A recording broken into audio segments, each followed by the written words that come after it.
E se eu te falar que exatamente isso que parece que está destruindo a sua vida pode ser justamente o caminho que Deus usou para te levar à riqueza e à posição que ninguém pode tirar de você?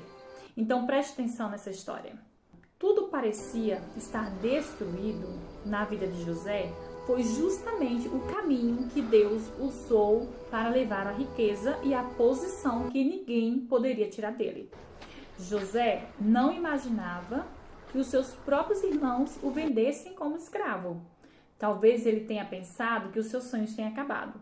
Mas os sonhos de José não tinham acabado, ele estava apenas começando a se cumprir por um caminho que ele jamais teria escolhido. José era filho de Jacó, era amado pelo seu pai e havia recebido um sonho que apontava para um futuro extraordinário.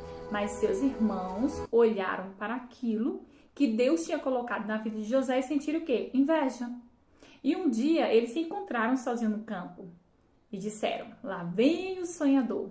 Eles não suportavam imaginar que um dia pudesse ocupar uma posição de honra. O que eles fizeram com José? Jogaram no poço, venderam como escravo.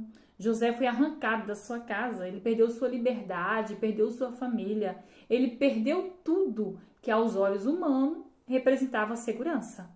Então ele foi para onde? No Egito. Mas existe uma coisa que ninguém conseguiu vender: o propósito de Deus sobre a vida de José. José, ele poderia ter se tornado uma pessoa amarga, ele poderia ter desistido, ter passado o resto da sua vida se perguntando por que Deus permitiu isso comigo. Mas ele continuou sendo fiel e foi justamente ali, longe da sua casa, que algo começou a acontecer. José começou o quê? A prosperar. A Bíblia mostra que Deus estava com ele. José, ele recebeu responsabilidades.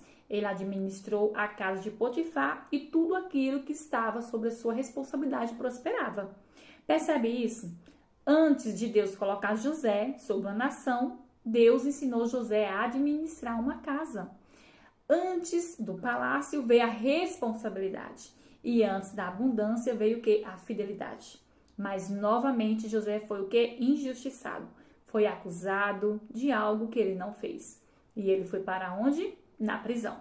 Agora imagina, do poço para a escravidão, da escravidão para a prisão. Se José olhasse apenas a circunstância do momento, parecia que a sua vida estava indo de mal a pior. Às vezes, na sua vida, você está olhando exatamente dessa forma.